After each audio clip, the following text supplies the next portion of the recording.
Yo, what's going on, everybody? It's the Kitty G, and I'm back again on EGTV. Now, first things first, if you guys aren't new to the show, do me a favor, subscribe to the channel, like the goddamn video, and let's get this show on the right track.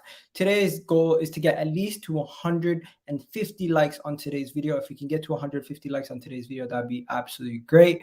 It's been a poor week. We're going to talk about everything around Arsenal. We're going to talk about transfers. We're going to talk about the game. We're going to get into a bunch of things. But before we go any further, anybody watching on Arsenal Inside Out group or anybody watching on Twitch, do me a favor, jump on over and get over to the YouTube channel. If you haven't already seen it, I'm going to put the link right now in the comment section so you guys can jump straight over to the YouTube channel, right? And anybody who's their first time, don't forget to subscribe, because today the chat is subscriber only to pay homage to the subscribers. And if you guys want to chat in the chat box, you guys can just join on in, subscribe, and you can chat right away. There's no issues. But let's get the show started. I got a great panel. I got Anthony here. Anthony, was good? Yeah, I'm good, man. I got Kesh returning after a little bit of a hiatus. How you doing, Kesh? I'm all right, man. I'm getting there, man. Yeah, man. My guy Kesh been going through it, but he's good right now. So good to see him. And we got Gunner Express back in the flesh. Gunner Express was good. Yeah, it was good, bro. Chilling, man. So yeah, guys, before we go any further, let's try to abstain from talking about the Brentford game.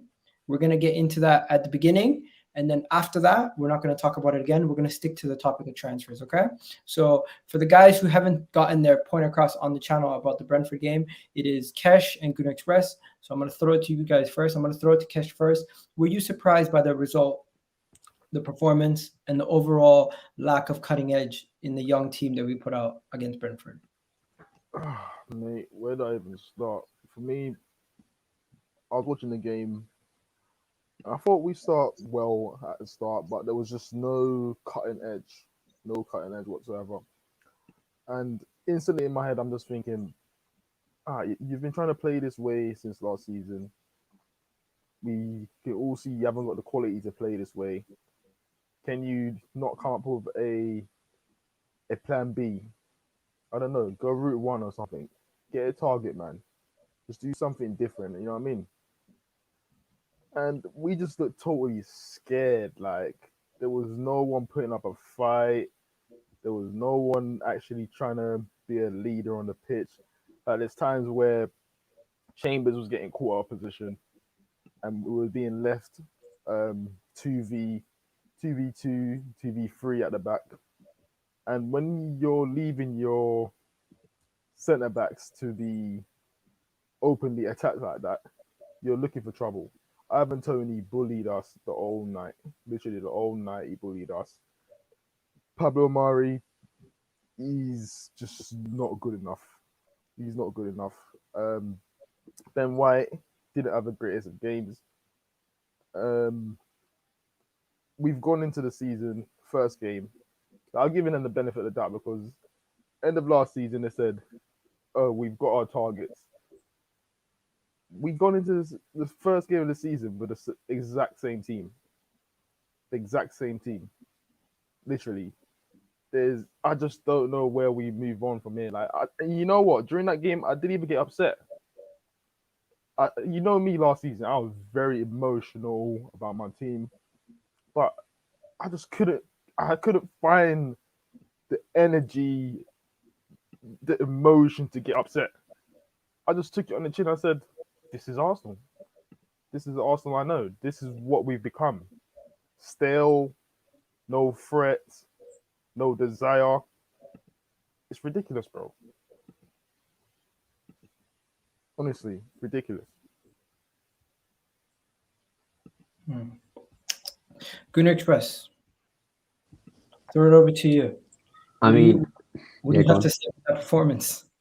I mean, bro, what do you say? I mean, the question of whether I'm shocked or not, I'm not shocked at all. Yeah, I did predict a win on your channel, but I'll be honest, I didn't have hope that we'd win. You know, I predicted a win, but I didn't think we'd win. I'll be totally honest. I expected a draw, if anything. But I tried to be positive. But this is the issue, bro. Every time you invest in Arsenal, you put the positivity in, you put the optimism in, it just gets thrown straight back in your face. That's the biggest issue right now with Arsenal. You can't even, you don't get rewarded for being positive. You just always get everything thrown back in your face. And that performance showed it. For me, I think the players are done with Arteta. We can argue about that all we want, but for me, that's just my opinion. They have no idea what they're doing. The quotes coming out today about his training philosophies and the fact that it's too hard to follow. He focuses too much on technical ability more than just actually figuring out a style of play. He focuses too much on playing at the back. He also micromanages way too much. It shows in the games. All you ever hear and see is him shouting at the players, telling them what to do, shouting at them, saying they're doing stuff wrong when they're really not. It's micromanagement and it doesn't work. As well, the playing at the back stuff, it didn't make sense to me. Brentford found a way to beat us. It was high press, force us into playing at the back short, in which we make mistakes. We did that. That's how they scored their first goal. We then started playing the ball long, but the issue is none of our players can actually play the ball long, not accurately enough. And second off, Balogun was not as tall as Ethan Pinnock and Christopher Ayer. He was never going to win those balls in the air. He just wasn't. Neither was Martinelli. Neither was Pepe. So why are we playing the ball long to three players who are not going to win the ball in the air? It just made zero sense. His tactical ability just went out the window. He doesn't change the game enough. We've seen this by a stat that I'm going to read right now. We've been behind going into the second half in 15 matches now under Arteta. We lost 11, drew 4. So we haven't won a single match in which we've gone behind in the first half, which is why I knew we weren't going to win that game. And it just shows, bro, nothing's improving. It's not just, I know we need players, but nothing's improving, even on the pitch, which is why I have to keep blaming Arteta, because there's just nothing that's getting better. If anything, it's getting worse. And like Kesh was saying on Twitter, and like he said earlier, we're not making the signings. It's the same players that we know make mistakes. Pablo Mari, Chambers, Leno, the same players that the fan base has been calling for ages now to replace. How many of us have said we need a new goalkeeper? Not second, a new starting goalkeeper. How many of us have said we need a right back?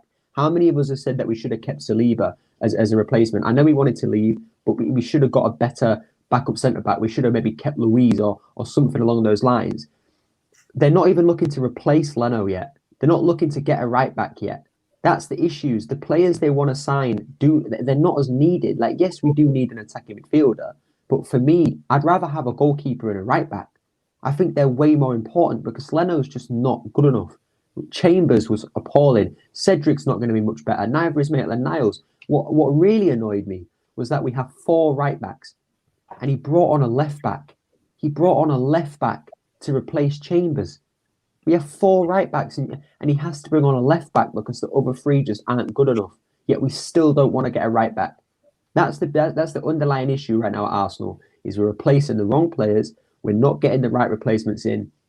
And we're rewarding mediocrity by giving people like Xhaka, who again was just so average. So if anything, poor against Brentford. 9 misplaced passes.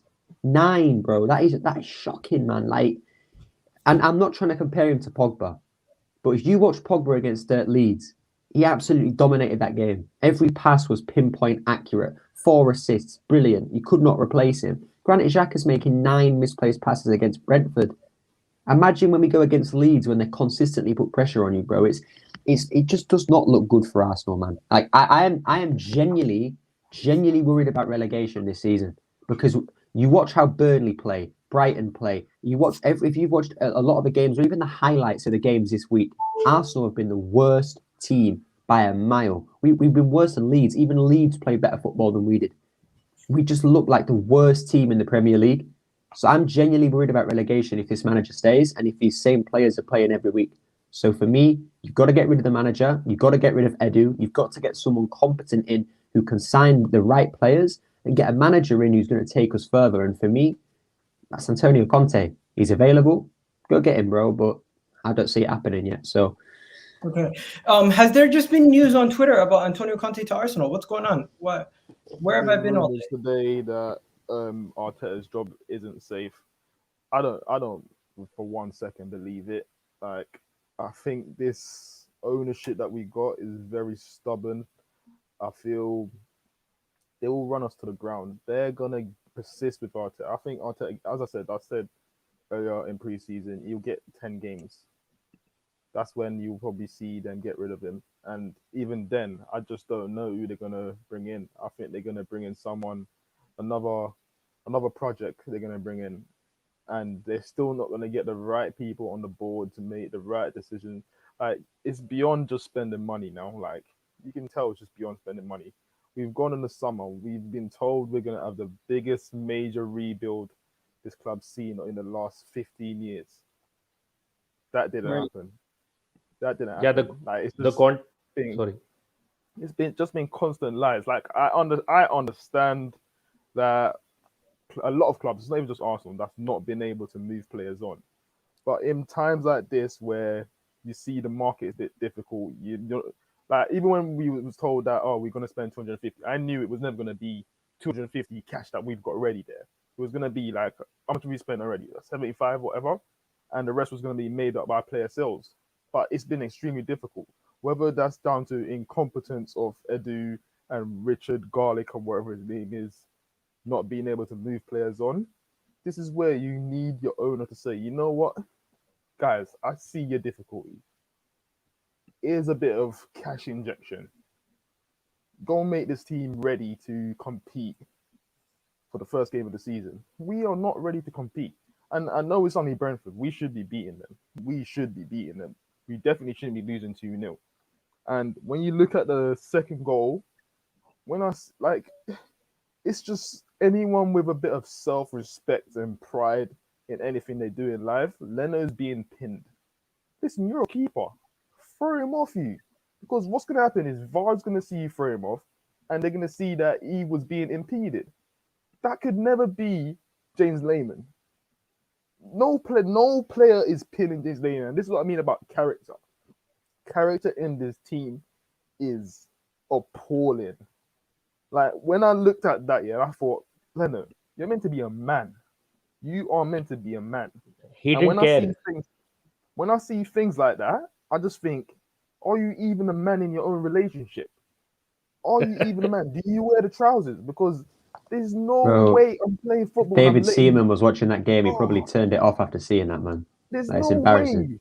How are you being pinged like that? And then when you look around, there's no one actually picking up them, man.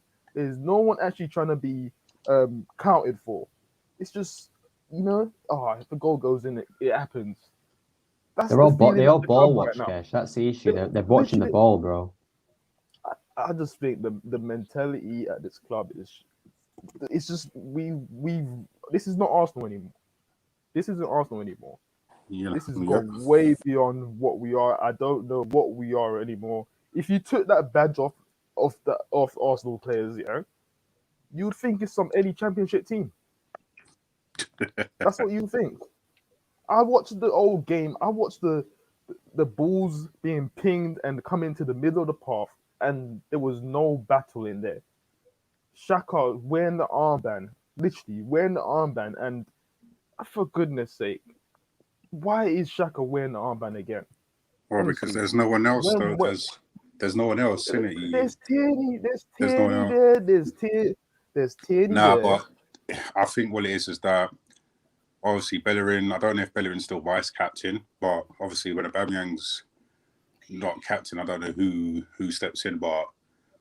And this is what I mean. You see what they put on Twitter? They put this on Twitter the moment that they gave him the captaincy to make us. Yeah, I know.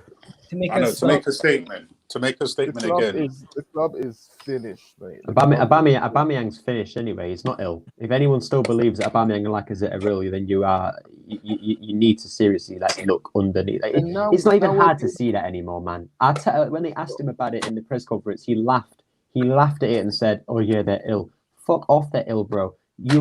For me, what it is either one of them has fallen out with him, and the other one has said, "Nah, you know what? Screw you. Like, I'm not." Because at the end of the day, players have these cliques. We know this. We saw it with your Ozils and your Kolasinacs. Aubameyang and Lacazette are best mates. If one of them two falls out with a manager, the other one will fall out as well. Yeah, for me, Arteta is at the end of his wits. He's doing what Emery did. He's losing the dressing room. The players are starting to get annoyed with him. They're not happy with the results, some of them. And he's going to end up losing his job. That's it. He's throwing himself under the bus, bro. Let me just jump in here, guys. End is near, bro. Let me just jump in here quickly. Let me tell the people on Arsenal Inside Out Facebook group. I am ending the video on Facebook. If you want to join us for the rest of the video, you can come join us on YouTube for the rest of the video. Thank you.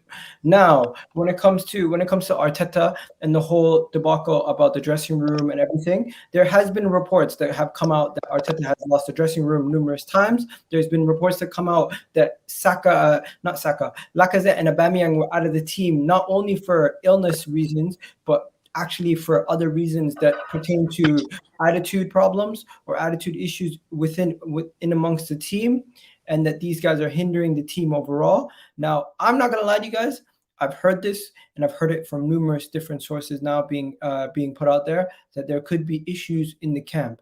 Now, for the first game of the season, if there's issues in the camp, why didn't you address it preseason? Why didn't you address it before the season begun? We don't know. But at this point, I'm just sick and tired of talking about the Arteta situation. Let's try to get back to the transfers and let's move forward with the transfers, okay? Is that cool, everybody? All right, enough said. So the first thing is Nitish, Anthony, Kesh, Gunner Express. The way I'm going to do it, I'm going to throw up topics. I'm going to tell you what the story is, and then you tell me who wants to take this one. And I'll go for 2 people per topic, unless it's a big one like Coutinho or something like that. We'll talk about it less. So the first story is Reiss Nelson. Looks like he's going to be going out on loan, but we're going to try to get him to sign a new deal before he goes out on loan again. Now, 1, do you guys see Reiss Nelson signing a new deal? And 2, do you think Crystal Palace is a good loan spot for Reiss Nelson overall as a player? Now, I'm going to throw it over to Kesh because I know Kesh is more close to that looking at the youngsters and knowing a little bit more about the youngsters. Now, Kesh, what do you think about Reiss Nelson going on loan to Crystal Palace? Do you think it's a good fit? And overall, do you think he, as a player for his own career, forget about the club for a second, is it good for him to sign a new deal? Kesh, you're on mute. Okay, there you go. I think any move in the Prem is good for any youngster. I don't think he's off the quality. I think he's a bit like Joe Willock. I think he can go out there and have a decent season. That's good enough that we can get some money for him. I don't think him returning after this loan spell is going to change anything. He's not off the quality to move forward, to move Arsenal forward, and he needs to do the best for his career and move on. It's, as I said before many times, it's not all about just playing for the stats of the club. I've seen many youngsters do it from Chelsea, Josh McCracken. Like, sometimes you just need to know that you're not actually at the levels and go and play for yourself. Football is about, especially when you're at the Premier League level, it's about getting these minutes under your belts. When you become a 100 cap player in the Premier League, you've made it. You'll always find a move. These players run the risk of being championship players just by staying at Arsenal and being, hoorah, yeah, I play for Arsenal. And that's the feeling I get from Nelson all the time. Okay. Next, I'll throw it over to Gunner Express. Gunner Express, what do you think about Reiss Nelson's loan to Crystal Palace? Do you think it's a good fit overall for his development? And do you think, as a player, should he sign a new deal with Arsenal? Or do you think he should just try to run down his deal? You there? You're muted, bro. Yeah, if I was Nelson, I'd run it down. But for the club, I think we have to re-sign him. Not because I think I agree with Kesh. I think he's very much like Willock, where he's good for Premier League level, but for a top 6 level where we need to be. Yeah, I know we're not there now, so all the Chelsea fans in the chat don't get salty about it, but it's where we need to be, at least his top 6 level. He's not going to take us there. I don't think he's even good enough to stay there. So any loan move's good. I'm not going to try and repeat what Kesh said, so I'll just add bits to it. What I would say is, in terms of the actual move to Crystal Palace itself, I think, say, for example, if he's going to go to any club in hopes that he can play for Arsenal, Palace right now is probably the best because they've got former legend Vieira, so he can try and instill in him what it means to be a winner for Arsenal. Even if that if that doesn't end up paying off and we still get rid of him, that will help him in his career. Just learning from a legend like Vieira on how to win. And yeah, I think Palace definitely could use someone like him as maybe like a backup. Obviously, Eze's still injured, so they could use a few more wingers. Obviously, Andros Townsend recently left as well. So I think he'll fit there. I think he'll get a decent amount of play time. Again, I think in terms of learning from Vieira, it's probably the best move that he can do. And yeah, I think if we sign him on a new contract, hope that he does well, do what we did with Willock, sell him off for 20, 30 mil, and you make good money. Because again, like I said, in regarding Willock, we now have to use our academy as a money gainer. You know, we don't get too much money from the owners. So let's try find some money in other areas. And the academy is one of them. Look how much money Chelsea make from their academy. Yes, they get rid of ballers like Lukaku and Salah, but they don't really care because they make a good amount of money from it. They've just sold Gawehi for about 15 mil. Livramento's gone to Southampton, etc. So we need to start doing that. You know, sending players out on loan, have our own little loan army like Chelsea have. And then when those players perform well and their value goes up, sell them off. So I think it's a good move for him and his career. And yeah, I get the same kind of vibe from him where he's just happy to be an Arsenal player and, you know, happy to be able to flaunt that off to people. But he now needs to think about his career because he's not going to last longer at Arsenal if he stays with that attitude. And he's not going to last in the Premier League if he stays with that attitude. So he needs to now think about his career and move on. Okay. So yeah. Anthony, I'm going to throw this over to you, and Gunnar Express and Kesh, after Anthony and Nitish are done with this, you guys can jump on in if you want also. This right here is the list of players who have gotten 4 assists in the Premier League era. Now, you can see there that we currently have 5 former Arsenal players on that list in Jose Reyes, Cesc Fabregas, Adebayo, Santi Cazorla. The other 2 players are subsequently Harry Kane and Paul Pogba. The reason why wasn't with us, he was at Tottenham. Okay, regardless, he did play for Arsenal. So I'm just saying, even though he didn't do the stat when he did it at Tottenham, he still was an Arsenal player in his career. So I'm just showing the quality of players we had. That's the premise, and how you kind of threw me off there. But yeah, the premise still stands. When you think about, oh, isn't Henry on there? Dennis Bergkamp also. So yeah, so Dennis Bergkamp's also on there. So even if it's not 5, it's still 4 players during their time at Arsenal did that. And what do you guys think about this? The fact that we currently don't have these kind of talented players, or we just don't have the ability to create to that level that we used to. I'll throw it to you,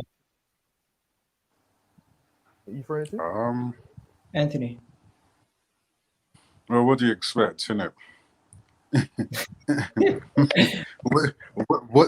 what do you expect? Like, honestly, this was before the Kroenkes, they came into power. So, you know, rest in peace to Jose Antonio Reyes. You know, he was good when he was at Arsenal.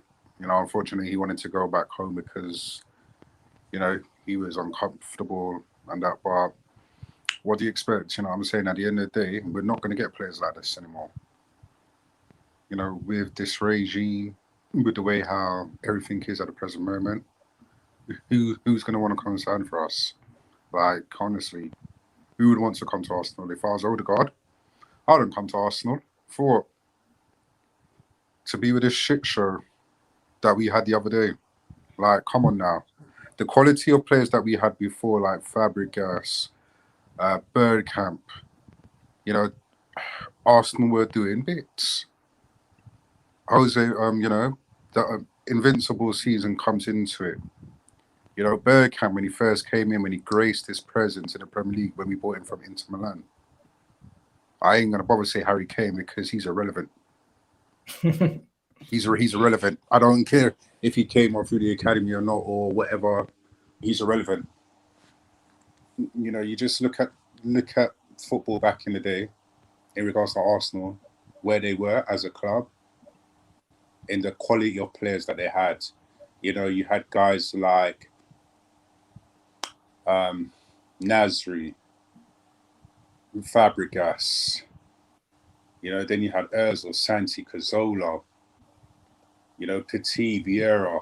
You know, I will call them Batman and Robin. You know what I'm saying? Freddie Ljungberg as well. We had quality players back in the day. And now, what shit show do we have? Oh, Granit Xhaka, Mohamed El Sideways. You can see the level that we have dropped off significantly over the past years. It's just gotten worse and worse. The terms of quality players that we had then to the terms of quality players that we have now, you can't compare. You never compare. Okay. Nitish, I was going to throw it over to you, but I'm going to give you another take because I feel like we're gonna spend too much time on that topic. Sure. Freddie Woodman got a start for Newcastle, saved the penalty. They ended up losing the game 3-2. 4-2. 4-2, sorry. But overall, Freddie Woodman has made his statement, and he could possibly hold on to that number one spot. Hopefully he doesn't, and hopefully they end up selling him to us, and he can be our number two. But at the moment, if he's starting at Newcastle, I don't see him any longer making the move to Arsenal. Natish, can you still see Freddie Woodman still being one of Arsenal's targets this summer? And if he is still one of Arsenal's targets, do you still think that we could get it done? See, the thing is, I would prefer anyone over Ramsdale. I mean, I don't rate Ramsdale at all. That guy is not worth the money, just the English tax and the homegrown player thing that is playing on us. Rather than that, if we want to do something, like if we want an additional homegrown player, we can probably get someone else and fill that slot. I don't want Ramsdale just because he's good with his feet. Because right now we have a goalkeeper who's a good shot stopper. And eventually we'll get a goalkeeper who will be just good with his feet, but a poor shot stopper. So we want a proper goalkeeper. And can Woodman actually do that?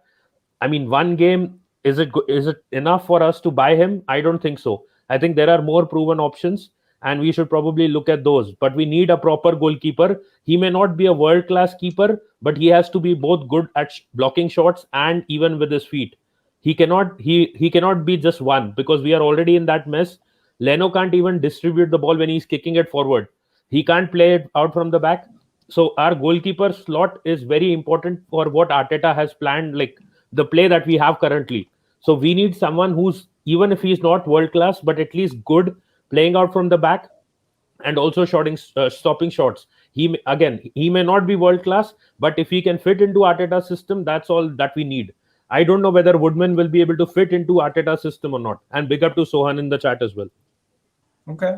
I'm going to throw it to you. Yeah, go ahead. For me, listen, this is where you need your club to have some ambition, to see a weakness. Like, I know over the, say, previous 2 seasons, us as fans have given Leno praise for his shot stopping, but when you actually sit there, take the emotion away and everything, yeah, he's actually not that much better than Almunia. And I hated that guy. When we praise Leno for his shot stopping, like we praise him for things that we should expect from a keeper. You know what I mean? Like, he's a basic shot stopper. Very basic at that. We saw it in the Brentford game. I know Chambers got beat very easy, but you then saw Raya making the save at his near post.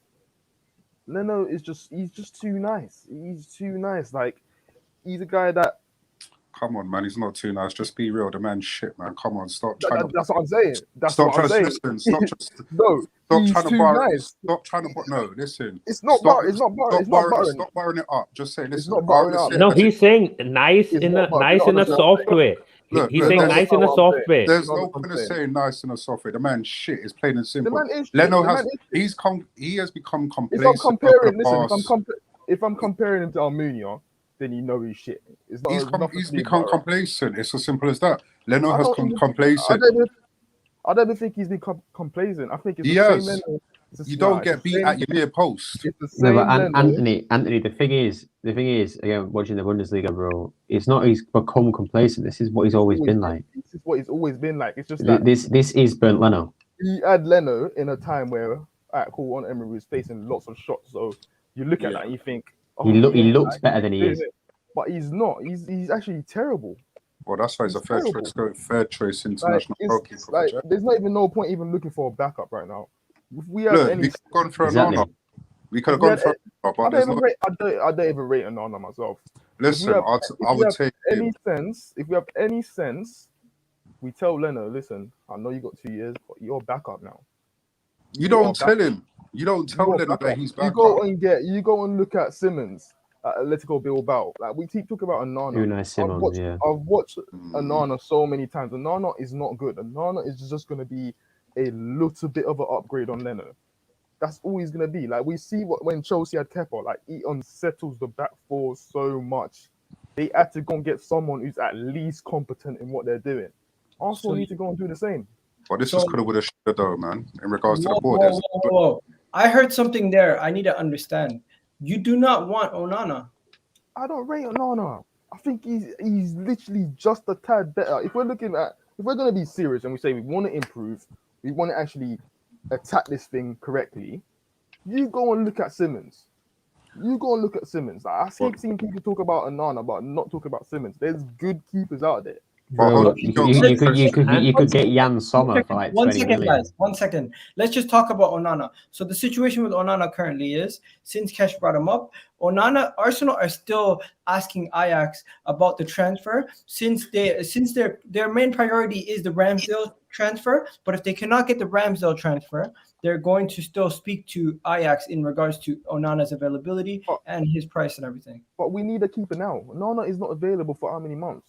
We need I don't care. At least September. 3 or 4. Yeah. Till September, he can't train. He can't train till September. I don't care. I would rather wait till that day than get flipping Ramsdale, because like I said to you guys before, from what the links I'm seeing, that deal does not look like it's not completely dead as everyone says it is. This is the issue, right? Look, I know I rate Onana like that. I mean, look, I don't watch him a lot. So Kesh, I know you watch the Eredivisie. So if you say you don't rate him, then I'm not just gonna stop rating him. But I'm gonna look at it a little bit more further in, because I don't watch him like that. I'll be like, I don't watch Onana every single week, whereas Kesh, has watched him a lot more than me.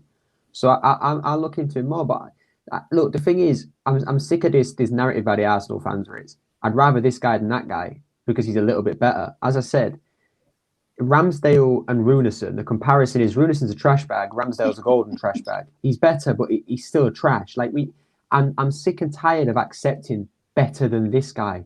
I want the best. I want the best. I'm bored of having just players that are better than what we have. We accept. We say every week we have crap players. So getting someone better isn't hard. We need someone who's the best or one of the best. And Unai Simon is one of those players. And I completely agree with that. Unai Simon was incredible for Spain. He's incredible for Bilbao. Like, that's what we need, bro. I agree with you. And I've noticed that about myself as well. Like, us Really? as fans, Andre Blake? us as fans, we need to snap out of this just looking for a tiny upgrade. Like when Liverpool needed a goalkeeper, they didn't go and get someone just a bit better than Mingele. Yep. They went and got someone who's they know is going to be incredible. That's the way. That is the way we need to attack. But it's not gonna happen. It's not gonna happen though. You have to understand, which is one thing I keep saying to you guys. Everyone's Arsenal expectations right now to thinking, yeah, we're gonna get the creme de la creme. It's not gonna happen. We're not in a position to be saying, yeah, let's go for the guy from Atletico Bilbao. No, but Unai Simon's realistic though, because his team but much worse than ours. we were linked to him. But look, we were linked to him before the transfer window. We were linked to him. That's how bad it is. But they've gone cold. Like we was linked to the Ajax right back. Obviously, we must have thrown him in the Euros and thinking he was poor as hell. And obviously, the links went quiet for him as well. You know what I'm saying? At the end of the day, we're not in a position to say, "Oh yeah, let's get this keeper." If I was a world-class keeper, would I want to come to Arsenal right now? Hell no. No, but that's the thing. This is the thing. Unai Simon would. Yeah, but if that was the case, we should have been snapping them up. But like I said, the board has no ambition. No, that's the point though. It's the what doesn't worry me about it's not the player that worries me. Like if we pay the money for Unai Simon, he'll probably be jumping over heels to come to Arsenal. No one else is currently interested in him because goalkeeper isn't a big issue in the world of football right now for a lot of teams. Only really for Arsenal. So Unai Simon will be jumping over heels to come. But it's the issue that we're not interested in him. We could easily get him. Trust me, we could easily get him. He won't cost too much. We were linked to him. They've gone cold. No, but that's cool. But Anthony, I don't care for links, bro. I care for what actually happens, and this is what I'm annoyed about. Again, Arsenal are more interested in Ramsdale for whatever reason. I'm not bothered what the reason is. So that's why. But that's cool. But again, okay. So why is Ramsdale not? Why is Woodman not being prioritized, or why is Johnston? So even then, there's still questions of why is it Ramsdale? Why is it that specific player? And this is what I'm saying. Why are we? This is what annoys me. You guys want Simon from Gladbach, but you don't want Bilbao. Bilbao. Yeah, because Simon's miles ahead of Ramsdale. Oh, I thought you meant this guy. Oh, you're talking about Simon, the guy who's for Spain. Yeah. Bro, if you talk, look, you brought Gladbach up. I would rather have Jan Sommer than Leno right now. The only reason I won't take him is because he's a little bit old. But Jan Sommer is fucking incredible. Like, he was brilliant in the Euros, brilliant against Bayern Munich the other day. He's just a much better goalkeeper, and he'd be very cheap. Horrendous. This guy was horrendous for Spain at times during the Euros. I don't think it was him. There was the Pedri incident. There was the Pedri incident where the own goal. That's the only thing that I really thought worried me. But okay, so let me just go through the merry-go-round. So we're gonna go to the goalkeeper. You guys tell me if it's thumbs up or thumbs down. So Freddie Woodman, thumbs up or thumbs down? Thumbs up, man. Thumbs up as backup, not as starter. It's back up. For me, thumbs down. I don't want him. You don't want him? Thumbs down. Yeah. Okay. Then everyone in the comment section play along also, okay? So we can see your thumbs up or thumbs down. Next, Onana, thumbs up or thumbs down? Based off what Kesh, the new information Kesh has advised us of. I'll still take thumbs up, boy. Still thumbs up. Still thumbs up? Okay, Kesh, thumbs down? Listen, as I said, there's better options out there. If the club decides that that's what they're going to go for, then fuck it, innit? Who knows? See what they're doing, innit? just want to add one thing. See, the thing is, the problem with Leno is he can't see beyond that one single pass that he's about to make. Onana at least has that understanding, and you can say he has that vision. Leno has zero vision, zero distribution. That is his main problem. Ask yourself this. Say we sign Onana tomorrow, yeah? How many games is Onana gonna miss? A lot of games. He's gonna start training next month, but he'll be available since October end, I think. Yeah, exactly. The end of October. That's a lot of games. That's a lot of games. You sure it's the end of October? No, it is. It's the end of October. Yeah, it's a lot of games. So what is it? So is it a yes or a no? Because a lot of people in the chat saying yes to Onana. I want to know. Is anybody saying no? Listen, anything's better than Leno. As I said, he's not gonna be that much better. I've seen this guy make. So what? So you're telling me mistakes as bad as Leno? I've seen him make mistakes as bad as Leno. Yeah, but that's every goalkeeper, though, man. Look, I'll say this: if we buy him, I won't be upset, but I don't want him. You get what I mean? Like, if we get him, I'll be happy. He's an upgrade on Leno. But if you like, he's not. With what Kesh has said, again, I'm gonna look into him more, watch a few more games and stuff. But yeah, I don't want him, but I will take him. Whereas with Ramsdale, neither. I don't want him. I won't take him. I won't accept him. But I'll take Onana if we get him. I'll be happy with the signing. But I don't think we're gonna get him. I really don't. We're not. And I just want to add one thing. If he steps up, he can be our first choice. If he is not able to step up, I don't mind him as a backup keeper then. I'd take him as a backup, definitely. But 100%. Okay, that's what I'm saying. I'd be happy if we sign him, but as a number one, I don't want him. You get what I mean? Like, okay, next. It's one of them ones. The next one. Everyone categorically. Hold on, even look at that. But remember, yeah, Chelsea was looking at Onana, and they diverted, like literally diverted, and said no, and went for Mendes. No, because the reason. No, it was the doping incident. It was the doping incident. That's why they averted. It's the doping incident. That's why they couldn't get him. If it weren't for the doping incident, he would have gone to Chelsea. So I don't think he would. Enough about Onana. No, it was the doping incident. Enough about Onana. Now Ramsdale. Everyone. No. Move on. Okay. Sorry, bro. Move on. Probably spending 30 mil on that, man. No one's saying yes, Egal. No one's saying yes. No one's saying yes. Obviously. Move on, bro. Yeah, rightly Move so. on. Rightly so. Move on. Okay. Move Next. on. Are we actually linked to Summon, the Spain goalkeeper? No, not really. Like I said, there was a links previously before the transfer window, but they went cold in it, and that was it. Nothing else. There was links that yes, Arteta wanted him. There was a few links out there, but after the transfer window, after the Euros, when the Euros came, it all just went cold, like it always does. We're just linked FC or Inquire FC. So you're saying at this point you take anybody, but you don't think this is gonna happen? No, we don't have no ambition. Would take him as well. Yeah, thumbs up though if we have the option. Yeah, if we definitely. take him, thumbs up, but I don't see it happening. Okay, Like, so I you don't see didn't Onana take me. happening. No. Okay, everyone's taking everybody. Everyone's taking every goalkeeper at this point. Is there any goalkeeper that we've been linked to? Have we actually been linked to this guy? Who? No, we haven't. No, we haven't. But bro, years ago. I'd take him right now, bro. I love this guy. He's my favorite keeper in the world. Obviously, as a Gladbach fan, I'm going to say that, bro. But literally, at the Euros, there was a lot of doubters about Sommer in the Bundesliga. Like the fans, they said, "Oh, he's this and he's that." He was brilliant in the Euros. He was incredible. For me, he was Switzerland's best player, the best goalkeeper in the Euros. He was just brilliant. And obviously, I don't know if any of you guys watched the Bayern game the other day, 1-1. He made some bangers. Like, if we think Leno's a good shot stopper, bro, some people would genuinely have a heart attack watching this guy. His shot stopping is immense. His reactions, acrobatics, he's just brilliant, bro. Brilliant. He's been a good shot stopper Let me since Basel days, to be fair. Yeah, he's nuts, man. Okay, Just before we move on, 1 second. Let's just dead that topic, bro. We're gonna move on to some to this one. You could start with this one. Sam Johnston, what are you saying, Anthony? I don't know pretty much about him, but he seems like a decent keeper. I believe it's 10 to 12 million if Arsenal go for him. But like I said,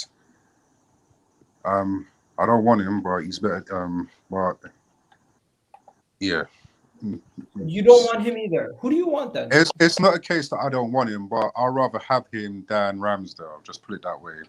I wouldn't say, he's not my first choice in terms of either backup or first choice keeper. But if we can get anyone else rather than spending 30 million plus on Ramsdale, then I wouldn't be opposed to it either. If you know what I mean. Okay, so anybody but Ramsdale. Yeah, that's for sure. Okay, Kesh, you taking Sam Johnston, or you think he's not at the level? I'll be real with you. I'm so past backup keepers right now. I'm past backup keepers. I don't give a shit about backup keepers. We can have a Kunku as a backup. Do not care. All my head is focused on right now is replacing Leno. I agree with that. Replace Leno. I don't give a shit about a backup. I'm being dead serious. Forget Ramsdale. Forget Sam Johnston. Like, honestly, just go and get a keeper that you know is going to be competent for the next fucking 8 years. But it ain't gonna happen, man. So why you playing that false narrative, bro? It's not a false narrative. It is because it is. Look, this club don't have no ambition at the present moment to go get a world class. This. Stop dreaming, blood. Bro, it's not about dreaming. It's not about dreaming. I'm stating my opinion. You've got yours. I've got mine. As I said, it's a false narrative, man. It's not a false narrative. That's not the description of a false narrative. What I'm saying is, I do not care. The club can go and get any one of these keepers as a backup. I do not care. I don't care. They can go and get anyone. They can go get Bob from down the road. Anyone as a goalkeeper. I do not care. Backup means nothing to me right now. Look, at the end of the day, we ain't gonna get who we would like to. It's that simple. Anthony, that's true, but this is the thing, right? The club doesn't have the club doesn't match the ambitions of some of our players and us as fans. But for me to drop my ambition by not it's not a case of dropping ambition. No, but the way you worded that, you were saying that Kesh should stop dreaming about having a first. Yeah, because it's not gonna happen. It's just. But the thing is, he's not dreaming about it, bro. He's just saying what he wants and what I want Ronaldo and Messi at Arsenal. I know it's not gonna happen, but the thing is, I have my ambitions and expectations, and the club won't meet them. Yeah, but there's no point if you think about we can have this player. Okay, so guys, from what we've figured out from this whole thing, there's 4 actual realistic goalkeepers: Onana, Ramsdale, Johnston, and Woodman. And the only starter level caliber player out of those 4 for me is Onana. So are we all in agreement? Out of those 4 goalkeepers, we would rather have Onana. I mean, I'll say this just quickly on Johnston. I'd take him, but if we have to have an English goalkeeper, which is what it seems like, go and get Freddie Woodman. I know he's just played for Newcastle, whatever else, but go and do it. Like, he's the best of the three for me in terms of the English players. He's the youngest, got the most potential. I don't know if he's younger than Ramsdale, but in terms of potential wise, he is. Like, he's just a better keeper. Like today, I know he lost 4-2, but he was good. Again, he proved that he's a quality keeper for Swansea. He was quality as well. So it's a no-brainer if we have to have an English keeper as a backup. Him. But I agree with Kesh. He's got 100 club appearance as well. Yeah, exactly. He's hit that mark now. So who would you guys rather have? Woodman, because he can play straight away. Okay, so your opinion's Woodman, Kesh? Woodman. Okay, what about you, Anthony? Anthony, are you there? Yeah, it is. Yeah, it is what it is in regards to any keepers, isn't it? Like I said, as long as they're not Ramsdale, I don't mind. Okay, GK, thanks for joining us. What are you saying? Oh, what's good, everyone? I hope all you men are good still. Good, man. But yeah, I'm saying Onana, to be honest. We need a keeper that can pass from the back if we're gonna be doing passing from the back. And Leno is a big suspect. I used to be a big fan of Leno. I was allowing him because of his shot stopping, but he's actually dead. Last season showed me like the errors that the goals that he was conceding is just ridiculous. Okay, enough said about that. All right. Gunnar Express and Nitish, who'd you guys pick? Or no, Gunnar Express, you went. And Nitish, Yeah. I would take Sam Johnston. One reason that obviously we need someone who's a homegrown player. That criteria needs to be met. Otherwise, Onana was my choice. But the other thing is, if Johnston comes in, he said that he wants to be the first choice keeper. So at least he will. Leno is complacent in a way. I agree with that. So he will give him a kick on his butt and make him do things that he was doing right. And probably that could create a healthy competition once again in the team. Then if Johnston is good enough and he steps up to play as the number one keeper, I don't mind. If Leno steps back up and he starts doing things right, again, it's a win-win for us. At the end of the day, we want better performances from our keeper. If it is either one of them, so be it. We can get Onana maybe in January and then get rid of Leno as well if he doesn't want to be here. Okay. The next story, if Arteta does get sacked, there is a report now that who Arsenal should go for their possible replacement is none other than Eddie Howe. Somebody. No. Let me tell you who said it. Jamie O'Hara believes Arsenal should replace Arteta with Eddie Howe. Wait, who? Jamie O'Hara, yeah? Jamie O'Hara, the name says Oh, my fucking hell. Okay. Jamie O'Hara was talking on TalkSport. The pundit was saying... I swear he's an ex-Spurs player, right? Yeah, so he was saying Arsenal should hire Eddie Howe. Thoughts on this? Yes, man. There's only one person that Arsenal should be hiring, and that's Luis Enrique. One person. Yeah, Luis Enrique, he's been out of job. Bro, just on the quote, Gal, I don't give a shit what any Spurs player or fan says, man. I don't care. Even if Jamie O'Hara said go and get Conte, I don't care, bro. Fuck that guy. He's a Spurs man. Fuck him, bro. Don't care, man. No offense. No, like I know you're just quoting him. I'm not trying to go at you, but fuck that guy, bro. Yeah, that guy does not like Arsenal, so he's just taking the piss, bro. Yeah, I forgot about Luis Enrique, to be honest. He's actually a good coach. I wouldn't mind him. Or Ajax goalkeeper. I mean, Ajax Erik Ten Hag. Yeah. So what thoughts overall? This is a no from everybody. Thumbs down. Definitely not. Hell no. Even Celtic didn't want him, so I'm alright. Why would you go from Arteta to Eddie Howe, who's not a yes, man? Then that's why. It doesn't make any sense. You're not making any step forward. It's a yes, man. That's what they want. They want some control, isn't it? Celtic didn't even want Eddie Howe. Like, says it all for me. He should have got an England job, though, to be honest. Eddie Howe. I thought at least he would have got an England job. Yeah, he did a good job at Bournemouth. Yeah, for England. England. Okay, next, guys, let's talk about this story here. The next story is Emmanuel Petit saying he has lost interest in Arsenal and he does not get emotional after defeats anymore. He just does not get emotional after defeats anymore. That's his exact words, especially after the Brentford defeat. He basically was saying stuff like it's just, Kesh, exactly what you've been saying. I'm genuinely lost interest in Arsenal. I don't get emotional anymore after, and this is what he said after the Arsenal defeat the other day versus Brentford. You know the funny thing is, he wouldn't have come out and said this for the 15 years that Wenger was slogging his ass off at Arsenal. Now it's the post-Wenger era. Emery struggled to an extent because of what mess had been created. Now Arteta is struggling. It's all because of those 15 years in the making. And now he's lost interest in Arsenal. He didn't lose interest in Arsenal for all those 15 years that Wenger was slogging at the club. But it is what it is. No, I think he speaks to everyone around the world who, like, they've lost interest in Arsenal. You know, like I said, I'm numb to watching my team play at the present moment. It's just like they're an embarrassment. They're a joke. You know what I'm saying? Every player, even Paul Merson, even though everyone hates Paul Merson's, you know, I wouldn't say hates Paul Merson, but actually, fuck it, they hate Paul Merson. Even he came and said he was shocked as like, this is not the Arsenal. You get embarrassed by Brentford for crying out loud, a team that just got promoted. Like, what do you expect everyone to do? I don't even think they hate him. I think it's a love and hate between. Yeah, well, yeah, love and hate relationship. Hate is such a strong word. There's a reason for it, though.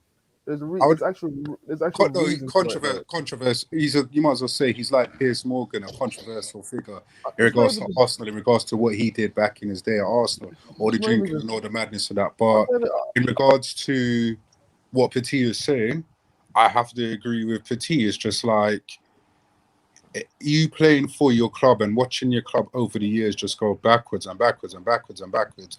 There's no light at the end of the tunnel. There's no ambition from anyone. You know what I'm saying? Our top two, everyone speculating in the journals that, yeah, both of them could be off. You know what I'm saying? That he's had a fall. And it's just like, well, if that's the case, Arteta, you might as well just resign now because you ain't lasting until December. You know what I'm saying? You're not lasting until December if this is how you're going to keep carrying on. You know what I'm saying? So I agree with what Petit is saying. Everyone is starting to see Arsenal for what they truly are. Yeah, and I just want to say that this guy, whoever this person is, I appreciate your question. Talking about Lacazette and Aubameyang, I just think that they have fallen out with the manager, and one of them will be sold. But Lacazette is most likely to stay out of the two, in my opinion, because his deal is up next season. It would make more sense if we could get Aubameyang off the books. And to But that's the thing. And to everybody who laughed at me when I said we should have sold Aubameyang after the FA Cup final, here we go. Hey, Gal, but let me ask you a question. Where is he going to go with the money that he's on? What team? Every team is broke. Where is he going to go? He'll take Barca. Links have come to Barca. Okay, he won't take a pay cut. Hold on. Sorry. You said Barcelona. Barcelona. Oh, We're Messi. going to talk about that. We're going to talk about that. Don't go into it. We're going to get into it next. Okay. Don't go into it. We're going to go into it next. But first, are we done with the Petit topic? Just wanted to add. You know what? I want to add to that because, listen, Merson, Petit, all of these guys, yeah, like, they've waited for so long to pipe up. So long when Arsenal was a screaming for people who's got some sort of status to speak the truth when we was dying all those years ago. And it's only now when the dust has settled, Arsenal's in ruins, they decide to speak up. No, but they've been speaking up for time. That's the thing. The pundits have been speaking for time in regards to every season. It's the same mistake. I can play you a clip from last season, season before. They've been talking what Paul Merson's been saying about how Arsenal. I understand that. But yes, the last 8 years, 10 years where Arsenal has been shit. But what about when Arsenal actually had some sort of pedigree? When Arsenal could have been saved, where was they then? Because Arsenal could have been saved if they was talking up early 2000s. But they weren't. Early 2000s is too much, man. But a lot of people, when you know why I say Arsenal could have been saved, because a lot of these people, I remember the outrage when Osmanov wanted to be part of the board. They said, "Get this guy out," almost in a racist kind of remark, like towards Osmanov. If back then these people were speaking up and actually saying, "Listen, let this guy be on the board, let this guy make some decisions," Arsenal wouldn't be in this position that they are. No. There's the thing you need to understand. It wasn't because of all this what you're saying. That lady, whatever her name is, she sold us. She sold Lady her. Nina. Yeah. Lady Nina sold her shares to Stan Kroenke. That put David Dean brought these guys into the club. Yeah, I thinking know yeah, this. to do something inside to the club. Lady Nina sold her shows with everyone else to Stan Kroenke. Usmanov wanted to take control of Arsenal, but because Stan Kroenke owned more than him, it weren't going to happen. They lend it over. They sent it over to Stan. Regardless of what you said, the club couldn't have been saved. It couldn't have been saved because David Dean left. He knew exactly what Stan Kroenke was going to do, but he brought this cancer into the club in the first place, which everyone's forgetting. David Dean don't get a free pass in this, you know. David Dean doesn't get a free pass. Of course he doesn't. Wenger's right-hand man. You know what I'm saying? He brought this cancer into the club, but all those idiots on the board decided they wanted to go with Kroenke than Usman, who could have pumped money into the club, and he's richer than Stan Kroenke. That's the no one all against him. Wenger was against him. It was all against him. No one could have saved this club. It was all against I'm him. sure. No, it's because of that self-sustainability crap that was being fed to the board as well. If it wasn't for that, if they had accepted the fact that times have changed, we need to put money into the club, they would have probably seen the light. And the other thing is, I'm still saying it, no one has spoken up directly to the fans the way they are speaking up now when Wenger was still here at the club. They did not speak up direct facts or say this is this, this is that. You need to address these issues at the time when Wenger was here at the club. Post Wenger leaving, everyone wants to talk now. Okay, let me just let me say something. Let me just swiftly move this on. But before I move it on, GK, I'm gonna let you speak. PK, I'm gonna let you speak on the next topic. Okay, fake news, real news is back, ladies and gentlemen. We got two stories. One story around Napoli, one story about Barcelona. We're gonna get into both of them. So this is how we do this. This is fake news, real news. You guys need to tell me if you believe the news or if you think it's fake, okay? So the first story is that we've been linked to none other than Euros winner, Italian star, and Napoli star. Yeah, I'm gonna say it. Insigne. So we've been linked to Insigne today, and the reports are coming out of, according to an Italian publication, Calciomercato. How do you pronounce that? Let me read this. Calciomercato. Calciomercato. There you go. So Calciomercato have said that Arsenal have entered into a race to sign the 30-year-old whose contract is expiring next season. It's just ridiculous. Why would we sign a 30-year-old Italian winger? I'm not saying he's a great player, but he's not coming to Arsenal. He's not leaving Napoli. The man loves Napoli. He literally is Napoli's heart. He's not going nowhere. He's staying in Napoli, and Arsenal have no chance to get this guy. So everyone here, do you think this is fake news? Fake. Fake. Hopefully fake. Fake, right? Okay, perfect. Now, on to the next story. Pierre-Emerick Aubameyang has been linked to a move away from the club. And today, Pierre-Emerick Aubameyang has been linked to a move to Barcelona to replace him would be Coutinho in a swap deal. So the deal would contain Aubameyang and Coutinho, straight swap deal, where Coutinho will come to Arsenal. We would have him as a permanent signing, and we'd be paying his wages. And they would have Aubameyang as a permanent signing, and they'd be paying his wages. Now he would slot into that left wing or creative midfield role. We would be downgrading from the case of Maddison all summer to Coutinho.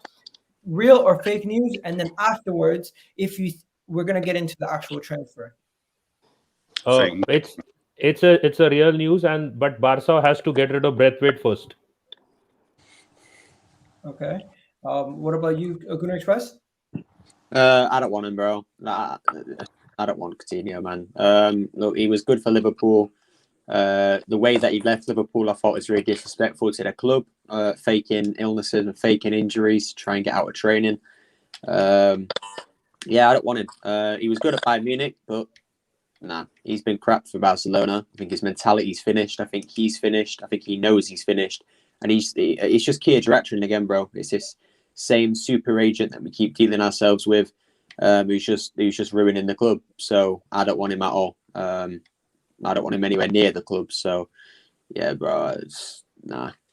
Okay, so I'm just gonna go over it again. People, do me a favor, smash that like button. We're nowhere near the target of 150 likes for today's video. Let's try to get that at least to 100 likes. But right now, you could do it in 2 seconds. All I need is all you guys to just press that like button. You don't know, we could get to 200 likes since there's 230 of you guys. Now, first things first, Coutinho to Arsenal. Does it make sense? Does it make sense? And do you really think that Arsenal would want Coutinho? I think Coutinho is another one of those players who are stagnating at Barcelona or Real Madrid and all those other clubs that are comfortable with their wages, the way they are. And I don't think if he comes to Arsenal, he would make an impact because he might be comfortable and he just might be one of those guys getting them checks. He might be one of those guys that are consistently just getting a paycheck. I personally don't want any more rejects. I personally don't want any more mercenaries. I want people who are stagnating in their career but are willing to fight and get higher up and play. When he was at Barcelona, he won the Champions League. He got a treble, but he was not integral to that team. They won the league with Barcelona. He was not integral to that team. He comes to Arsenal. We're going to be asking him to be our key creator, to stay healthy, and to be one of the most important players in our team. Could he do that? Maybe. Could he flop? Maybe. And at this point, it's too dangerous to invest that type of money on a Coutinho. I would rather go for Bernardo Silva over a Coutinho, personally. What do you guys think? Bro, go ahead, Kish. Just kill me now, bro. Just kill me, bro. Take a knife and just kill me, bro. Bro, this just got Willian just written all over it. All over it. Honestly. Why? Listen, as much as I feel and I was an advocate to getting rid of Aubameyang, get him gone, but don't do it at the sake of punishing us again. Like, don't just get Coutinho for the sake of getting rid of Aubameyang. Find the means and find ways of moving these players on without punishing ourselves. Because that's all that's going to be. It's going to be a punishment. Over the next season or so, he's going to be the next guy that we're looking to get rid of. 30 years old, 30 plus, over the hills, at the twilight of his career. Hasn't done anything impressive over the last 3 seasons. Since he's left Liverpool, he's been a bit part player at Bayern, bit part player at Barca. Why must we do it to ourselves? Honestly. Why must the fans continue to be tortured? All for the sake of getting rid of Aubameyang, who we should have never have given a new contract to. It's just bad decisions after bad decisions. Oh my God. Honestly, bro. I don't know why you lot are listening to this crap, you know, regardless. But I disagree in terms of Aubameyang still. I don't get why some fans literally, they'll be like, oh, I told you so. We shouldn't have given him a new contract. Of course, we should have given him a new contract. Everyone's begging for it. And for us, not everyone. No, most people. Not everyone. Not me. Not me. Yeah, Okay, but it was the right thing. You can't really say it wasn't at that time. It was the wrong thing. It was the Hold wrong on. Cool, let me say something though. At that time, it was the right because literally we had a big player. Even rival fans, everyone was rating Aubameyang, and he was doing his thing. So in order for us to keep building, signing a new contract, and then we should have bought we should have bought creative midfielders and that support him. Like, I don't get it. He had a bad season, scored 10 goals. Cavani, where people are raving about Cavani, Man United fans, scored the same amount of goals, and we didn't have creative midfielders last season. So he scored 10 goals with no creative midfielders on a wing, playing left wing back. Get out of here, man. It's not even about getting out of here. Listen. Hold on, sorry. The way you look at football and the way I look at football is totally different. Sorry. Right? Yeah, you want fancy flick. I want goals. I don't want no fancy flick. I want a player who's gonna be Let Anthony jump in after. I want a player who's gonna be involved in the game. If Aubameyang's not scoring, he's not doing nothing. But isn't the scoring the main thing of football? No, you can't say it's not his fault because even under Emery, even under Emery, when he was scoring, that wasn't good enough for me. Because even when he was scoring, he still wasn't involved in games. Why does he have to need to be involved? I don't get. You know what I'm saying? Why don't you have to be involved? Let them finish the argument and then. What do you mean? Why do you have to be involved in? You're a footballer. You're a forward player. You need to be involved in the game. Okay. I don't like it. That's what I said. It's an opinion and it's a preference, and everyone's got their opinion. I don't like players who's just in the game and just scores a goal and have a shit game. I don't like that. Okay. All just like me. me personally, yeah, cool. All this fancy people love this fancy stuff. Whatever. I would love to. But if a player is doing his job and scoring goals, if a guy's competing for golden boots 2 years in a row and won and was competing for it, why do I have a problem with it? If a striker is scoring the goals that we need to win, and every time he was scoring those goals, the rest of the team was not performing. It's always they'll get the 3 points. That is one of the reasons why he's not performing right now, because no one's just playing to his strength. No one's trying to. He's not the star of the team. It's that the team for 2 years before even under Arteta, it was all through Aubameyang, and that's why we never competed at the top. Not really. I'm not actually sure. Yeah, let me speak. Even for Arsenal times, literally, if you watch Aubameyang from Domo, if you watch him in January, you will know that he wasn't even playing to his strength and he was still scoring 22 goals. Literally, that's not Aubameyang's strength. Aubameyang's strength is down the middle. You put crosses in. You like when he was playing with Ousmane Dembele, who was putting tapping. Aubameyang is a fox in a box. He wasn't even playing to his strength, and he was still scoring 22 goals. If I made a bet, I would have betted Arsenal who would score 10 goals, literally, because he was playing out of the wing. He wasn't even playing to his strength. So if a striker is getting you the goals at the end of the day, that's what matters. The link up on all these players for creative midfielders, the wingers' jobs. The striker is just put the ball at the back of the net. I don't want to see all that fancy shit. But he can't play as a striker. But he cannot play as a striker. All his goals came out wide. Hold on. He does not play as a striker. Let Anthony jump in quickly, guys. Anthony, go ahead. And this is the thing that annoys me. When Aubameyang used to play for Saint Etienne, he was a striker. When he played for Borussia Dortmund and Gunnar Express, you can correct me if I'm wrong, he played on the wing and Lewandowski played at the front. It's only when Lewandowski left to go to Bayern Munich, he was playing as a striker at the front. When he came into Arsenal, he was playing as a striker. He was banging in goals. That's why he managed to score 50 goals within the 2 seasons that he was there. Under Arsene Wenger, more than Thierry Henry when he was there. He plays as a striker. Arteta has fucked him up in regards to the system that he's playing now. You're playing 2 strikers. You're unbalancing the squad. Fuck all this titty-tatty bullshit that we're playing now. It doesn't make sense. We've been playing this for so too long. We're now predictable. Play to the man's strengths. Why are you playing a striker on the wing? He is not a winger. He's a striker. As a winger under Emery. What's the topic? So what's the topic? Is it he was forced to keep Aubameyang? What is it? Aubameyang. Keep him. Like Lacazette, man. I don't know where that guy, man. That guy just twerks, man. Lacazette, man. The guy does a simple pass. They're both not good enough, bro. He's washed, man. At the end of their career. Scores 13 goals a season. 13 goals a season, man. Guys, this has gone into chaos. 1 second. Kesh, keep or sell Aubameyang? Leave him on. He's a 30+ striker on 375k. What is Arsenal doing? Come on, man. Okay. Always making problems for ourselves.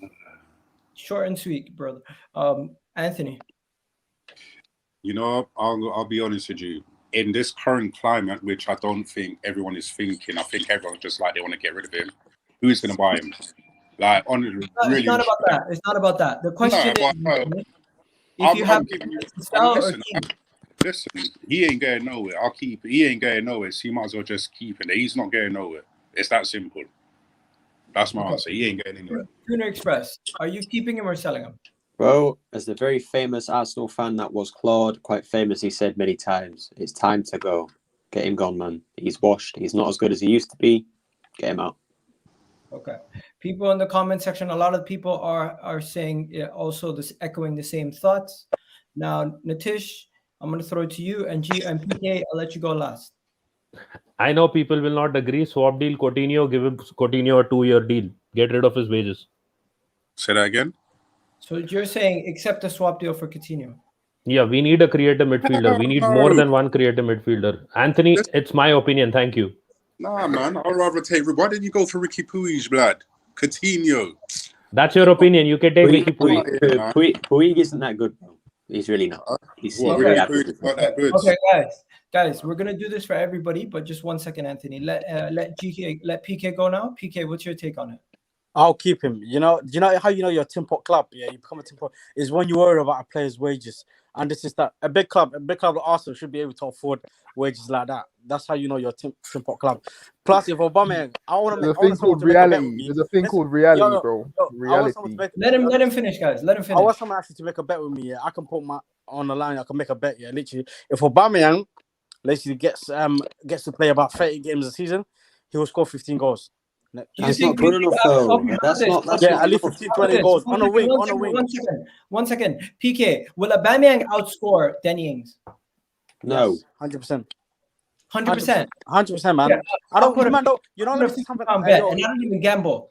Let me say one thing. I don't even gamble, but I'm saying to you, let me say one thing though. But in terms of basically, even like if you check Aubameyang, yeah, some people say he's not a striker. It's a joke. Out of 6 seasons, 5 seasons in a league, he scored more than 20 goals. Like, if you're not a striker, then if he's not a striker, then I don't know where he is. Like, he's not a winger. Okay. I'm pretty sure guys, I need to keep this. I need to keep the show going because we're spending too much time on one. Just ungrateful Arsenal fans. Just ungrateful guys. Are you selling him, PK? Are you selling Lacazette? PK, are you selling Lacazette? Yeah, Lacazette is washed, man. 13 goals, 14 goals, just twerking all over the pitch. He doesn't even do much, man. Like, people get gassed with this link-up play, man. Like, have you not seen Suarez? If you want to link up, get me like players of caliber. Suarez, can I show a question, PK? Lewandowski, that's the only guys that I'll hype about. But Lacazette is a simple guy, man. Can I show a question? Can I show a question? I'll never finish. I'm not. I know why am I saying Lacazette's better than Aubameyang, but what makes me kind of laugh a little bit is how you say that Aubameyang, all he needs to do is score goals. He scored 10 goals last season. Lacazette scored 17. So actually, in the league, how much my man scored? Bruv, how much my man scored? 13 goals. He's never scored. I don't think. No. I agree. I'm not protecting Lacazette. That's washed. What I'm saying is have some balance. You're saying that Aubameyang should be allowed to just score goals and do nothing else. No. Lacazette What I said to you, if 17 goals, which was more than Aubameyang, and also did a lot more on the pitch. But you're saying that he's crap, which is crap. But have the same energy for Aubameyang, bro. The same energy. Let me speak then. They're both shit. The reason Lacazette, and people like Lacazette should be doing all this dropping back, all this bullshit. If you have a creative midfielder, even Lacazette, I want him to be more up front. Even if Lacazette was playing, I prefer him to be more up front. What's all this bullshit? Because we don't have enough creators, yeah. Like Arsenal used to have 3-4 creative midfielders, yeah. It's because that's why we're forcing our strikers to do this link-up play. I don't remember. Always done that. He's always done that. He done that when he first came in. This is and where's he getting him? Like no, but you're saying it like it's something that's just like he's just but developed. He's doing too much. Even for him, he's doing too much. He was at least decent finisher before, like actually at least. Listen, also just need to reset. He's washed though. He's been a big flop. The worst thing is that you lot want to talk about reset, but reset to who? Reset to what striker? Like, this is what I'm saying. No one's going to take these players. Yeah, Anthony's right, man. Selling them. Oh, no, they will. Selling them. Even if you have to loan them for 2 years. You can really with the wages that they're on, we can't even get rid of our flipping deadwood players. None of our. No one wants to spend money. No one wants to buy them. Let me break it down. Let me break it down to you. There's only 4 men in this team who are assets to the club. 4 men to the team. Sorry, scratch that. Made that 5. But if he comes back, that's here or there. 4 men, 5 men whose assets to our club. Right now, the 2 strikers, I don't know what the hell's happened to them, but in this current market, who else can we go for? What strikers can we go for? And Vlahovic, Alexander Isak. Yeah, we're gonna be spending money on them type of strikers. Like, come on now, seriously. Like, wake the fuck up, people. We ain't spending no money on those strikers. Like, seriously. Everyone will say we have this. Everyone has this ambition to say, "Oh yeah, we're gonna get this, we're gonna get that." Anthony, this is the thing, bro. We're not getting like, bro. I'm being real. Stop. In our current situation at the present moment, we're spending too much time. Anthony, we're spending too much time arguing one point. We need to talk about it quickly and concisely. I'm not arguing. I'm just saying. In this current climate, in this current situation that we're at the present moment. You just happen to be the last person. I'm starting to lose interest in this topic. Let's keep it moving because I feel like too much on one topic, it can get stale. I'm going to move it back to transfers, okay? Lacazette, Aubameyang, let's put that behind us, guys. We've had that conversation. Now we can move on. Everyone in the chat, you've had your say. If you prefer to sell Lacazette or Aubameyang, I just want to know quickly and concisely. Nitish, are you keeping or selling Lacazette? I'm keeping Lacazette. Kesh, are you keeping or selling Lacazette? I'm selling. Anthony, are you keeping or selling Lacazette? Keep.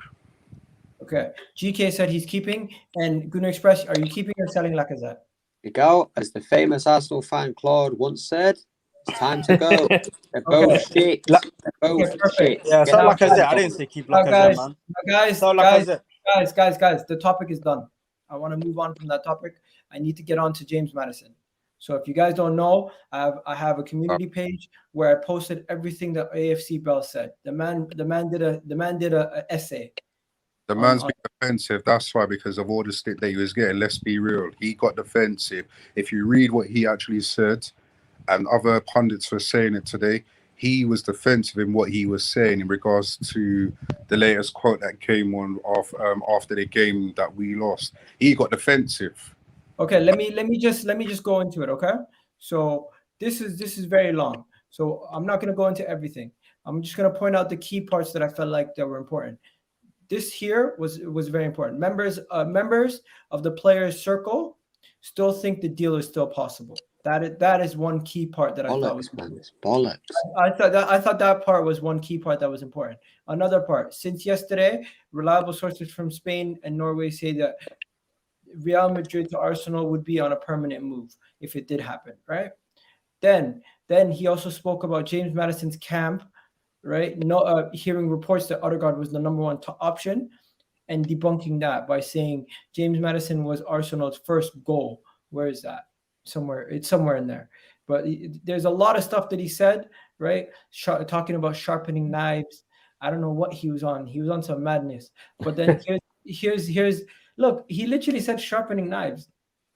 He's not the same. I think the translation is wrong. Probably translation is wrong. Anthony hit it on the head. He's defensive now because I tried telling you this ago. This guy or whoever it is, this is the defensive part. No credibility, man. There's no credibility to the AFC. No, this is what he said. How many media outlets said that Thomas Partey was unlikely deal, and then found over the article Arsenal work on their deals a year ago. Like, bro, when someone gets defensive like that, they know they fucked up. That's it. They know they've got something wrong. I don't think he got anything wrong, man. I don't think he got anything wrong. I don't think he got anything wrong, man. I think this is just Arsenal. I think this is just Arsenal just being Arsenal. I think Arsenal actually was interested, whether they had the money or not. They just didn't press on. They didn't attack it the way it was put out there that they're going to attack it. They was very unsure. They don't know who they want as a number 10. It's just all just second guessing themselves and don't know what to do. That's Arsenal for you. So I don't really blame AFC Bell. I generally don't. Yeah, no, but three things. One, Ødegaard was always our first choice target. That was out by every media outlet. That was out on every media outlet by every journalist. Yeah. The second thing is, I think I will say this again. I don't think this is the same AFC Bell. Once he's come back, he hasn't been posting news like he was posting before. And the third reason he could be defensive is because there was a random some YouTuber who was attacking Chris Wheatley. So that could be one of the reasons that he's been defensive now. Yeah, but guys, like, I don't think even AFC Bell was saying, "Oh, it's guaranteed Maddison's coming." No, if you go back and read it again, you know what I'm saying? He never said it. Like, it's interesting. Arsenal, it's typical Arsenal. If I'm interested in someone, like, oh, I'm interested, and you go back behind my back and say, yeah, he never said definitely. He just said we're interested. Like, Arsenal can move like that. It could be one of their options, and they're not interested anymore. But this is the thing. It's journalism. I'm sick of these journalists. I mean, I keep saying this, bro. Arsenal fans are fucking fickle. We believe it. Well, I say we as in, and most of us. Arsenal fans believe everything they read. They read things wrong. They'll read what the AFC Bell said as it's happening. It's going to be happening. So these media, they know this. They know that. There's no way that they don't know how fickle Arsenal fans are. That they're going to click and read every single link and rumor involving Arsenal. They know it, and they play with people's emotions just like actual media companies do. And it's just boring. Like, a fair play to these media companies, because it's the way they make their money. So they have to do it. And I rate that, because they have found a market to expose, which is Arsenal fans and United fans. We are the two biggest fan bases, or two of the biggest fan bases in England. And we believe everything we read. It's the Arsenal fans that annoy me when they keep bringing up these rumours and trying to tell me that I'm wrong because I don't believe a rumour. I did not believe the Bell because there's nothing credible to them other than the Partey thing, which I still think was a guess. I don't get it, bro. It was never going to happen, and the Bell probably knew that, but they kept reporting on it, because they know it'll get clicks and money because they're verified now, so they're probably making money from their websites and stuff like this. So bro, I agree with Tish. They for me, they've been bought out by someone because ever since they got that tick, they're just different now. They're so different. It is what it is, man. Like they'll have lost a lot of credibility. That's it. That's the unfortunateness of it. Oh, by the way, I would have said, I think Arsenal, yeah, was gonna go. The only way Arsenal was gonna go for Maddison is basically if therefore Ødegaard was a no, and then they was gonna go for Maddison. Literally, if right now Real Madrid comes out and says Ødegaard's not for sale, I know 100% believe that Arsenal on the last day they'll slap a 70 million on Maddison, to be honest, just to keep them fans back. No, They're they the won't. they're the type to do that, man. No, that's the thing. They won't. Like, I actually even when I saw the post from Miguel yesterday, that there's still hope. I said, "What are you doing, bro? Why are you giving yourself false hope? This is never gonna happen. Never There gonna was happen." one player. That's what I'm saying. No, One but player. do you honestly? Hold on, 1 second, guys. 1 second. Do you honestly think that Arsenal is going to slap over 70 million on Madison? Because hear what, yeah, Leicester, they hold all the cards. They don't have to sell him, or they could be. Wait 1 second. Hold on, They will try. Hold on, let me finish. Maddison's injured. Yeah, I know, but this is what I'm saying. Regardless of the fact if he was injured or not, do you actually think Leicester City ain't going to come out anything more than 70 million for him?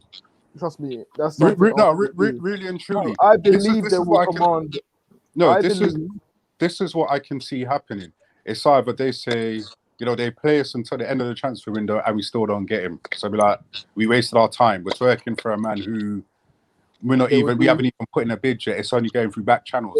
Nothing concrete. They would have done exactly what they've done with the PETIT deal. They would have left us being short. They would have got the right that we needed. They would have filled any other position that we need. They would have gone for Maddison, and it would have been very underwhelming, thinking that they're pleasing the fans. That's what they would have done. I believe that as well, 100%. That's what they would have done. I believe Leicester will take that as well. That will be the most stupidest thing you could do going into the season, signing Maddison and just Ben White. Well, it looks like this is the thing, Kev. Now that he's injured, and this is for me, he's injury prone. I don't care what the records say. He is. It's every time I watch him play, I swear to God that he gets an injury. Like he's picked up another injury in a similar position that he usually gets his injuries in. What that says to me is he has a reoccurring issue of his knee and his hip, and the two main areas where he keeps getting injured. It's not worth 70 mil to pick up a player who's consistently injured in those two areas. No one's going to pay 70 mil for Dembele or Umtiti anymore because those guys are consistently injured. Renato Sanchez, I'll take that L. He got injured again the other day, Renato Sanchez. So I'll take that L, right? That guy is definitely injured, bro. Yeah, he's having surgery, isn't it? So is Maddison. They're both just similar, man. It's the same places they're getting injured. Guys, I'm gonna do a kangaroo space on Twitter. We're gonna talk about kangaroos because talking about Arsenal is ridiculous. Right? Let's keep it moving. Final thing that I needed to mention. It's not gonna make you happy. It's not gonna make you sad. It's not gonna make you feel any better about life. But is this gonna be the issue? Is this gonna be the topic of discussion every time we lose a game and we have a bad performance? Is it gonna be Saliba? And it is, bro. Of course it is. Of course it is. And I want to ask Kesh, because Kesh, you're very balanced, level-headed. When Saliba went out on loan, you probably didn't want him to go on loan. But now that he's gone on loan, are you going to mention him after every week? I didn't want him to go on loan. I felt he should have stayed, despite us by getting the likes of Ben White. I thought that's a good option to have there. You can then at times throughout the season go to a back three with a Saliba, Gabriel, and White. I thought it would have been a very good solution throughout the season. But he's gone now. Like, as I said, I can't allow myself to be angry at Arsenal decisions anymore. I've done that all last season, and it was just tiresome. This season, it is what it is. Like, listen, Arsenal, I said it last season, and I'll say it again. Until these owners go, I do not see anything changing, because even after Arteta is sacked, even after they do sack, I can just see them bringing in more incompetent people to run the ship. So until there's something drastic happens that make them think, you know what, it's best for us to sell up, whether that's us being relegated or something like that, things will not change. I don't see change anytime soon. We are doomed, bro. We are doomed as a club. And I think it's about time every fan wake up and just smell the coffee and just accept this is who we are. Arsenal is actually a mediocre club as of now until these owners leave. We've always been a mediocre club. That's what I'm saying. It's just everyone's just realizing it. We've been a mediocre club since we moved to the For many Emirates. years. We've been that. Yes, I agree. We've been since we moved back into the Emirates. Unfortunately, that's how it is.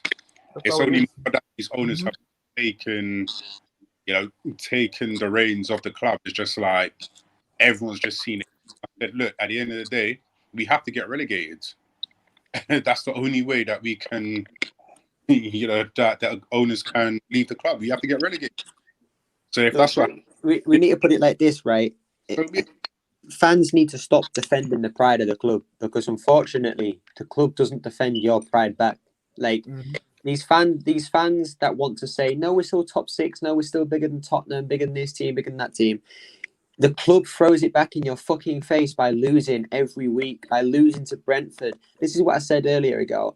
I tried to be positive for one day, defend my club by saying, no, we're going to win today. How are you saying we're going to lose? I can't see it. What did they do? They didn't just lose. They lost embarrassingly. They didn't even perform. So this is what I'm saying. Fans need to now stop defending the pride of this club, because they will not defend you back. They will throw it back in your face. They will take your money and run away with it. Stop acting like we're a big club. We're not. This is not going out to anyone in particular, but people know who they are, bro. Like, we're not a big club. A few little signings, a few little managerial changes are not going to fix everything. Yes, things might get slightly better, but until the Cronkies are gone, you'll never see us win a title. You'll never see us get back in the... I don't even think you'll see us getting back in the Champions League. And if we do, it won't be very good. It'll be very mediocre each season. Group stage knockouts, etc. So, bro, until the fans wake up, as Kesh said, smell the fucking coffee. Stop defending the pride of the club and accept where we are. Then we might actually be able to finally do something about it, whether it be protesting, trying to get the Cronkies out, or sitting here and watching our team crumble in front of us. Look at Leeds. They went through the same thing. Shit owners. They crumbled in the Championship for years. Now they finally got owners who want to give them ambition. Look at what they're doing, bro. Unfortunately, I only see Arsenal following the same route. And as I said, I'm worried about relegation this season. Never mind 3 or 4 years, bro. I'm worried now. About relegation, bro. We should be happy it comes to relegation, bro. That's the no, but Anthony, this is the thing, bro. I'm not going to be happy if we get relegated, bro. Like, I'm not. I'm going to have to take you off because there's too much feedback from your mic. But yeah, thanks for coming on, bro. Appreciate it. No, there's one thing I would say as well, because listen, before the protest, before the Super League fiasco that came out, I mentioned, I'm not going to say names, because I'm not going to do that. But I messaged big accounts trying to share ideas of how to protest and things like that. And a lot of them wasn't interested. I think a lot of these big accounts that have made a name for themselves only cares about their YouTube channel and things like that. Like, this protesting outside the Emirates, I think it's boring. It's very outdated. I mentioned going down to London Colney, where you're actually going to see the players driving in. You're going to see Edu driving in, make her voices be heard. And no one's interested. So it's just like these things like this. Cash, we could. Oh, no, but it's not even going to make a difference if you just do that. Bro, if we go, the next time, more people will follow us. It's not going to make it. You don't understand. It's not going to make a difference, regardless of the fact if you go to the London Colony, if you go to the Emirates Stadium, if you do a Man United and go. If you do a Man United and go and do all that, it's not going to make a difference. Bro, I understand it's not going to make a difference. It's not going to force the Cronky out, but at least what you're doing is you're making life as toxic for the club as they make it for us. You know what we should hard for them. Make them think.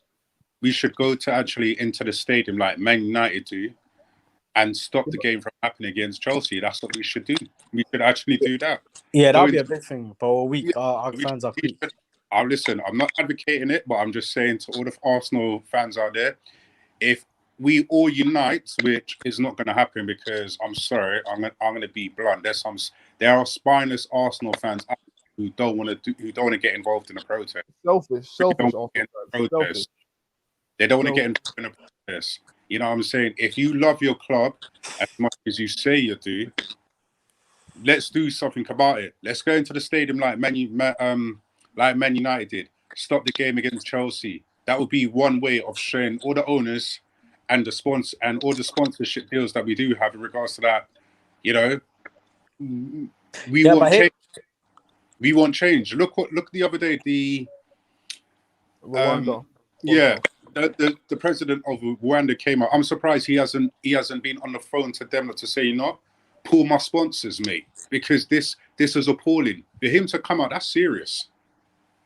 For him to come out and tweet, that's serious. Yeah, but guys, can I say something? All right, guys, we're gonna continue to talk post stream. At this point, everyone watching, appreciate you guys. Have yourselves a wonderful day. I gotta go eat. I'm gonna talk to you guys in a bit. And everybody watching, we'll be back tomorrow. Hopefully, if there's any news. If there's no news or anything going on tomorrow, we're gonna do a show with Monster previewing the Chelsea game, and we're gonna have a bunch of shows coming this week. So stay tuned for that. Keep subscribing to the channel. Don't forget to smash that like button, guys. We haven't hit our target today, but we have reached 93 likes. So 7 more likes, we get to at least 100. Appreciate everybody. Have yourselves a wonderful day, and thanks all the guests that have come along. Thanks, guys.